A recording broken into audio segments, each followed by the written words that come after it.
Boa noite. Eu adoro biografias. Eu poderia ouvir a biografia de cada um aqui. Poderia ficar horas me deliciando com os detalhes da saga de cada um. Eu acredito que na biografia de nós há momentos que são chave, que são transformadores. Então, eu vou começar com a minha biografia.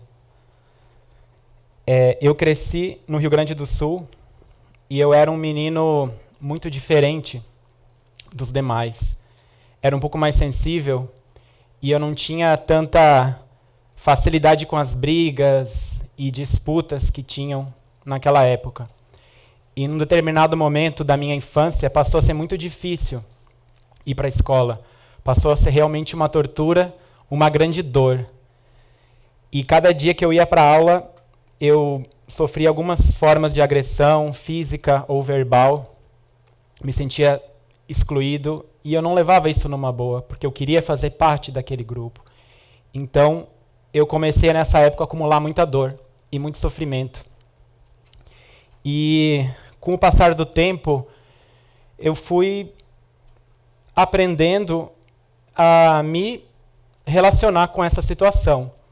E lá pela pré-adolescência eu descobri que eu poderia esconder essa dor, deixar ela num lugar bem escondido e começar a aparentar algo, porque eu queria muito ser amado, queria muito ser integrado nos grupos. Então eu comecei a agir de uma forma não tão autêntica, mas pelo menos eu tinha um certo resultado de aceitação ou de integração nos grupos. Só que isso começou a gerar uma sensação muito ruim de não estar sendo eu mesmo. E que até hoje é um desafio para mim em muitos momentos. Porque ainda é muito importante ser aceito pelos outros e o que os outros pensam de mim. Quando eu tinha 20 anos, eu conheci algo que mudou o rumo da minha vida. Eu conheci o teatro, como os amigos já falaram. E no teatro eu aprendi muitas práticas com o corpo, aprendi muitos jogos, muitas dinâmicas, e os encontros eram de 3 horas, e eu saía com muita vitalidade e muita vivacidade. E naquele momento eu decidi, eu quero trabalhar com isso. Isso é transformador. Isso é vivencial. E aí eu comecei meus estudos e minha preparação no campo das vivências corporais, nos jogos teatrais e jogos cooperativos, que mais para frente eu fui conhecer. E nesse momento eu percebi que era um campo onde eu mais me realizava. E depois de várias experiências, de morar em outros estados, eu acabei chegando em Florianópolis em 2013. E depois de um ano em Florianópolis, aquela criança que tinha sofrido tudo aquilo, que tinha passado por todos aqueles pesos, sentiu, é hora de fazer algo com tudo isso.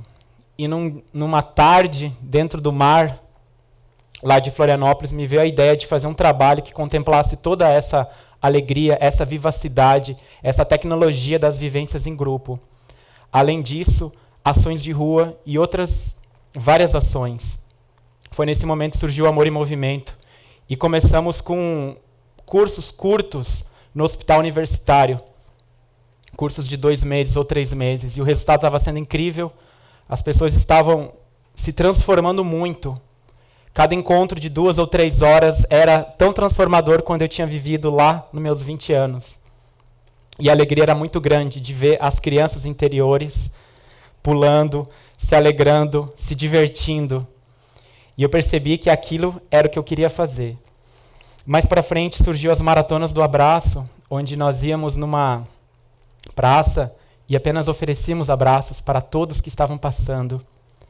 E vocês não imaginam as experiências que a gente teve com essa prática.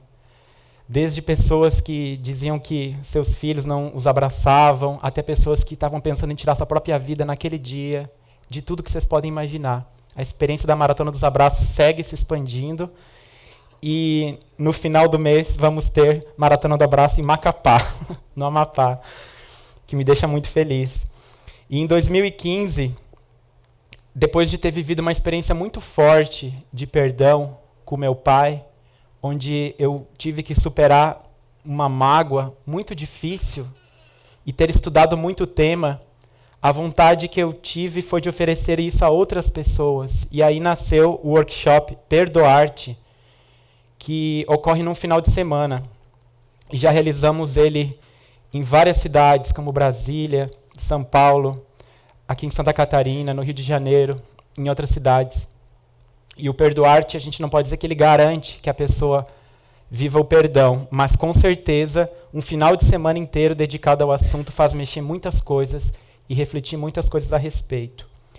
E em 2017, ano passado, eu conheci o trabalho do Sagrado Masculino, quando, pela primeira vez, eu comecei a abrir mais as minhas vulnerabilidades, e é como eu estou me sentindo agora aqui, para vocês, falando sobre a minha vida e a minha história. E isso começou a ser muito curativo, e eu estou no meio desse processo.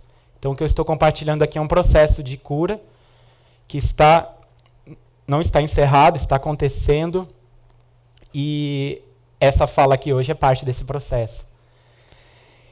Então, o tema do perdão é o que eu vou falar hoje. É um tema muito mal compreendido, muito se fala a respeito, muito já foi falado pelas religiões, sob o ponto de vista teológico, mas eu não encontrava as respostas na ciência, na psicologia. Foi aí que eu conheci o trabalho do Dr. Fred Luskin, da Universidade de Stanford, que já há muitos anos trabalha com o programa de perdão da Universidade de Stanford. E o trabalho dele é impactante. E é sobre esse ponto de vista que nós vamos falar hoje. Então eu queria que cada um aqui pensasse agora na sua biografia, se tem alguma pessoa que você está magoado, alguma situação que está travando a sua vida. Tome aí 3 segundos para pensar. Um fato ou uma situação que você ainda não soltou, não se liberou. E isso é uma das coisas que me fascina nas biografias. Porque esse fato, essa situação, não é apenas algo que deve ser extirpado.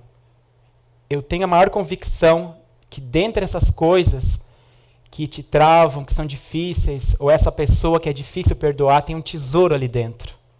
Que a vida não te entregou essa situação por acaso. E que há uma pérola ali dentro. Basta que o tempo a mostre. Então, o que é essa mágoa que a gente guarda? Muitos já falaram em mágoa como má água, ou mau sentimento. A mágoa ela tem alguns efeitos, como o ressentimento para a saúde, que os estudos científicos comprovam, como aumento da pressão sanguínea, aumento dos níveis de cortisol no sangue, aumento das chances de desenvolver doenças cardíacas, aumento das chances de desenvolver depressão e insônia. Isso já está comprovado cientificamente, que a mágoa e o ressentimento fazem mal para a saúde. Mas por que a gente guarda essa mágoa? Era essa a minha pergunta. O que vocês acham? Por que a gente guarda mágoa e ressentimento dessas situações? Investigando a situação, eu chego à conclusão que a mágoa e o ressentimento é uma espécie de resposta que a gente dá para aquilo, de acordo com a maturidade que a gente tem naquele momento. É uma espécie de vingança. É uma espécie de revidar. Ela nasce muito da nossa cultura bélica, da nossa cultura de rivalidade e de muito conflito, que a maioria de nós cresceu de uma forma ou de outra exposto a essa cultura.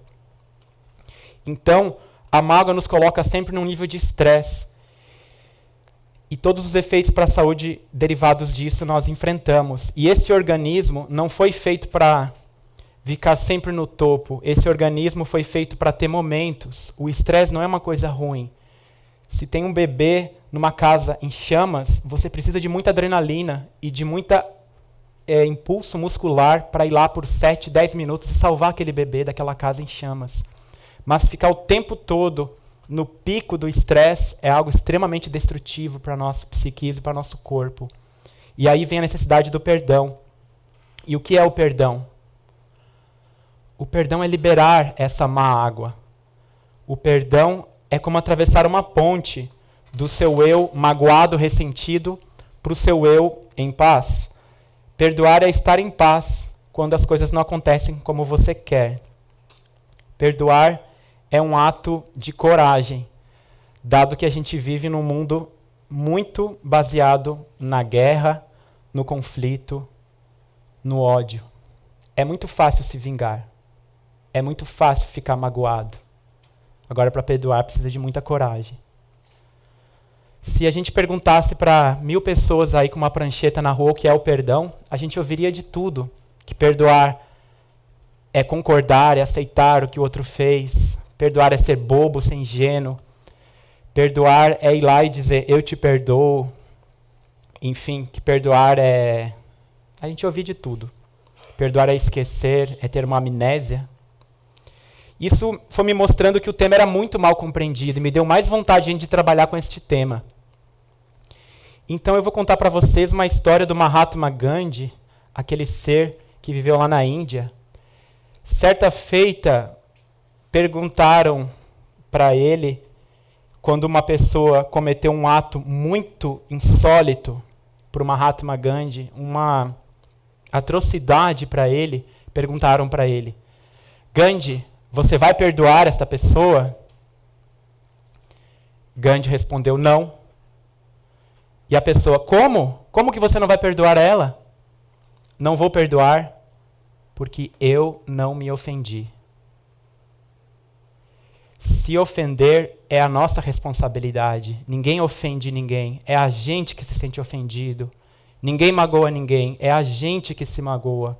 Se fazer responsável pelo que você sente é o primeiro passo na liberação de muitas coisas na nossa vida. Não é o que aconteceu que está te magoando, está te incomodando. É a história, é a narrativa, é a forma como você vê o que aconteceu que está te magoando. Não exatamente o que aconteceu. É a forma como você vê o que aconteceu. Percebem a diferença?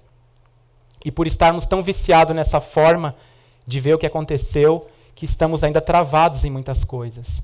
E será que perdoar é esquecer? O que vocês acham? Perdoar não é esquecer. Inclusive, não é bom esquecer. Porque é na lembrança que crescemos, que amadurecemos e que vamos construindo a nossa compreensão de vida, a nossa trajetória. Perdoar é lembrar diferentemente daquilo que aconteceu. É um novo olhar sobre o que aconteceu. A gente poderia dizer que é ressignificar. E nisso o tempo é um grande aliado. Porque o tempo vai suavizando e vai te mostrando outras variáveis. E depois de um certo tempo, que para cada um é diferente, você pode até ser grato pelo que aconteceu. E será que perdoar é concordar? O que você acha? Perdoar é concordar? Perdoar não é concordar. Imaginemos uma mãe que teve o filho assassinado. É muito compreensível que ela fique meses e meses revoltada, com ódio, e com tudo aquilo que a gente falou, níveis de cortisol, insônia, depressão, aumento da chance de problema cardíaco, aumento da pressão sanguínea, e ela pode ficar 1 ano, 2 anos, 3 anos por causa do filho que foi assassinado. Mas e se em algum momento ela decide e fala, eu não vou destruir a minha vida, eu vou soltar essa situação. E ela perdoa. Quer dizer que ela concorda com o assassinato? Então percebam que perdoar não tem a ver com concordar. Inclusive, ela pode tomar todos os procedimentos legais necessários e todos os afastamentos necessários. Não tem a ver com isso. Porque o perdão acontece dentro da gente.